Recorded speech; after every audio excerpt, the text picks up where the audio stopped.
প্রতিদিনই ঘুমের ভিতরেও স্বপ্ন দেখি যে সকালবেলা কী রান্না করব। এটা আমার না প্রত্যেকটা মেয়ে মানুষেরই মনে হয় একই ধরনের চিন্তাধারা সবসময় মাথার ভিতর কাজ করে। তো সকাল সকালে ঘুমের থেকে উঠে চলে গেছিলাম ছাদে গাছে পানি দিতে যাইয়া দেখি ২-৩টে বেগুন ভালোই বড় হয়ে গেছে। তো এই গাছের বেগুন আর এর আগে ২টা ছিঁড়ে খাওয়া হয়েছে, গাছগুলা কিন্তু উঠায় ফেলানোর পরে গাছের আর সেই আগের মতো তেজবোধ নাই।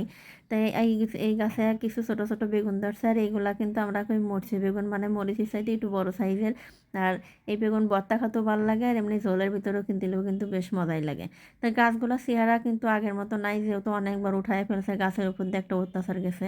আরও অনেক অনেক গাছ ছিল, সবই কিন্তু উঠায় ফেলাই দেওয়া হয়েছে। তো আমি যেহেতু বাড়িতে যাব, এবারে কয়েকটা প্রোগ্রাম আছে, তো গাছের যত্নও নিতে পারবো না, ওই জন্য এবার আর নতুন করে গাছও লাগাই নাই, যা আছে এগুলো থেকে যা হচ্ছে তাই খাচ্ছি।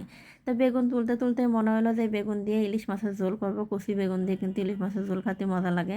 কার কার কাছে পছন্দ অবশ্যই একটু কমেন্ট করে জানাবেন। তো শুধু যে ইলিশ মাছের ঝোল করবো তা কিন্তু না, সাথে আরও রান্না আছে। তো একটুখানি কচু ছিল, কচু দিয়ে দিলাম। তো কচু আর বেগুন দিয়ে ইলিশ মাছের ঝোলটা হবে। তো আমি এই যে মশলাটা পেস্ট করে নিলাম। তা আমার হ্যান্ড ব্লেন্ডারটা নষ্ট হয়ে গেছে, 3 বছর এটা ব্যবহার করছিলাম, আর এটা আবার কিনলাম আমি এখন। তো এই যে ছোটোখাটো জিনিস দিয়ে সবসময় বাটাবাটির কাজ করতে কিন্তু ভালো লাগে। এই হাতায় দিয়ে ব্লেন্ডার সারাক্ষণে রান্নাঘরের ভিতর চিৎকার করে ফেলা, তো ছোটোখাটো রান্নাঘরে কিন্তু আসলে ভালো লাগে না। ওই জন্য আমি এই ছোটো ব্লেন্ডারটাই সবসময় ব্যবহার করি। তো সাথে করে নিয়েছি একটু পেঁপেঘন্ট। তো পেঁপেঘন্ট আবার আবার দেখা যায় আমার স্বামীর মেয়ার দুজনে খুব পছন্দ, একটু ডিম দিয়ে পেঁপেঘন্টটা করে, হালকা মিষ্টি মিষ্টি ভাব থাকে। আর ওই মাঝে মধ্যে পেঁপেঘন্টটা খাবার চাই, ওই জন্য মাঝে মধ্যে করি কি পেঁপেঘন্ট করি। তো এই যে কালো কালো যে বিছিয়ালা বেগুনটা দেখা যাচ্ছে, এটাই 3-4 দিন আগে কাইটে এনে ধুয়ে দিয়েছিলাম।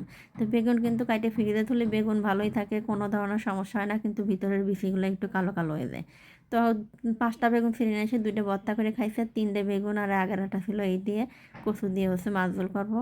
আর এদিকে হচ্ছে এই যে সিম ভাজি করবো। তো এই সিমটা কিন্তু এই যে মোটা সিম, এই সিমটা যে কয় না মাংস বেশি, সে মাংস বেশি আলা সিম, আর এই সিম কিন্তু চিকন চিকন করে ভাজি করলে ভালো লাগে। তো কিছু চিকন চিকন করে আলু আর সিম ভাজি করার পর এদিকে কিন্তু ঝোলটা কষানো হয়ে গেছে। এখন আমি এই ঝোল উতলানোর আগে কিন্তু কাঁচা মাছটা দিয়ে দেবো। যেহেতু কাঁচা মাছ দেবো দেখে উতলানোর আগে দিচ্ছি। আর ইলিশ মাছ কিন্তু আমি কোনো সময় ভাজি রান্না করি না। তো এই কিন্তু ঝোলটা চেহারা দেখেন কত সুন্দর হয়ে গেছে, তখন কেমন লাগতেছিল, কারণ পাতলা করে ঝোল করলে কিন্তু প্রথমে তেল তেল দেখা যায়, নামানোর পরে কালারটা চেঞ্জ হয়। তো এখন আমি সিম ভাজিটা করে নেবো। তো এদিকে আলু সিম আর এর সাথে দেবো একটা টমেটো। তো ভাজির ভিতরে কিন্তু টমেটো দিলে কিন্তু বেশ মজাই লাগে খাইতে। এই বিশেষ করে শীতের সময় যে মিক্স সবজির ভিতরে একটু টমেটো দিলে কিন্তু এটার টেস্ট ভালোই বাড়িয়ে দেয়। এদিক ভাজি হইতে হইতে ওইদিকে আবার এই যে এগুলো হচ্ছে একেবারে এরকম ভাঙাই ছিল এই রসুনগুলা, কুয়া কুয়া রসুন। তো এটা হচ্ছে আমি পুরো পানিতে ভিজাই নেব, ভিজাই নিয়ে তারপর বেশ 20-30 মিনিট মতো ভিজাই থোয়ার পর পানিটা ঝরায় রোদের পাত দিলে, তারপরে যখন ওই পানিটা সরে যায় তখন গার উপরে চোষাটা নরম হয়ে যায়, তখন ওই রসুনটা কিন্তু খুব সহজে বাছা যায়।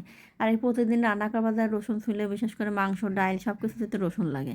রসুন ছুলে আরও অনেক কিন্তু সময় লাগে, যার জন্য আমি করে রসুনটা বাইছে ফ্রিজে রেখে দিই, তারপরে ওইটা বাড়ি করে করে যখন যতটুকু লাগে খাই।